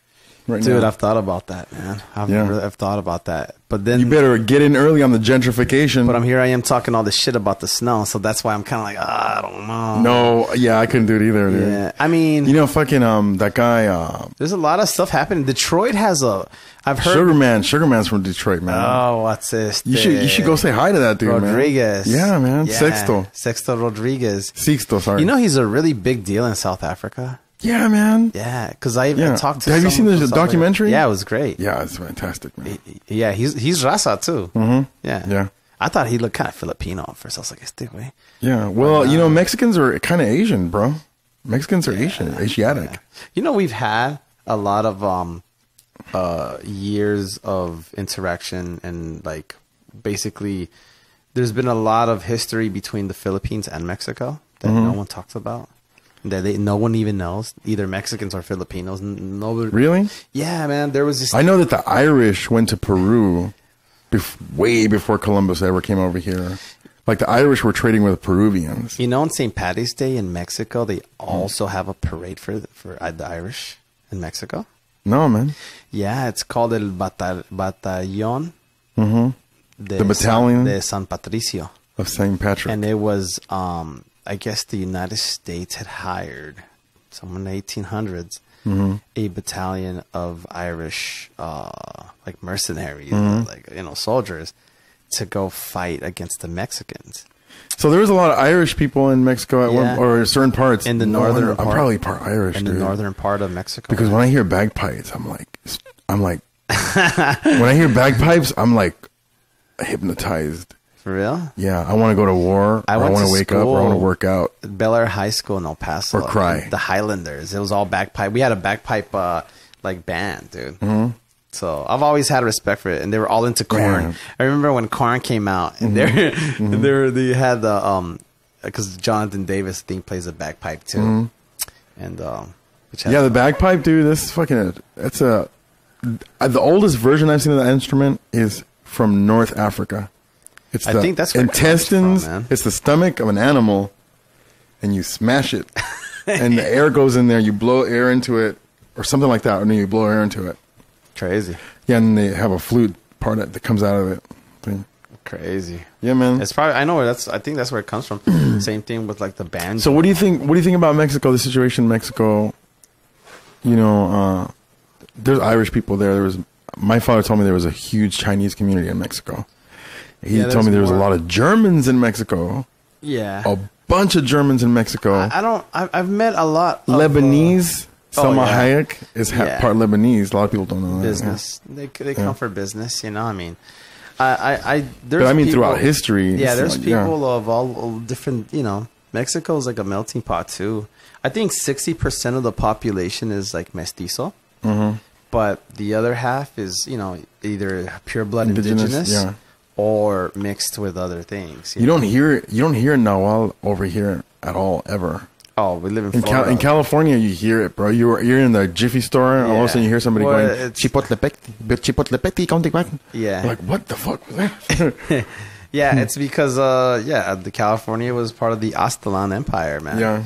And we're in Florida. Here, there's like no existence of the indigenous here, man. It's sad, bro. I don't see any, you know. Yeah, the traces, they're all gone. It's completely like just... It's a disappeared people. And even Spanish descendancy in Saint Augustine, it's like, you know, but everything's Spanish influenced, but the thing that they celebrate is the Civil War. Yeah, and then British troops. It's either a bunch of pirate gimmicks. Or thanks, Johnny Depp. a bunch of pirate gimmicks, or that's how powerful movies are, bro. Yeah, for sure. Johnny Depp, the Pirates of the Caribbean comes out, everybody's all pirate horny, they're like pirate hungry, they just want pirate everything. Pirate. That's how it was last week, man. Yeah, it was last week, like insane. I wonder when it's gonna wear out. Or will pirates ever be uncool? No, man, pirates are pretty cool, man. Except if you have to deal with them. And the reason why I say that, I have a friend that works as a marine merchant, and so they send them to get, I guess they bring back petroleum from Africa, and they used to go to Nigeria, but they can't go to Nigeria no more because of the pirates. They have pirates in Nigeria, like outside those waters. So they have to go through the northern Ghana. Yeah, but when people think about pirates, they're not thinking about Nigerian pirates. Yeah, they're thinking Iron Matey. That's a made up pirate, isn't it? The Iron Matey. That person didn't exist. They have a pirate museum in Saint Augustine. It's really neat, very neat. I've seen. So your friend has to go through Nigeria, or he does not go through Nigeria anymore? No, not anymore. Yeah, he goes through Ghana. Okay, through Accra. Yeah. Because there's pirates. They control those waters right there where Nigeria's at.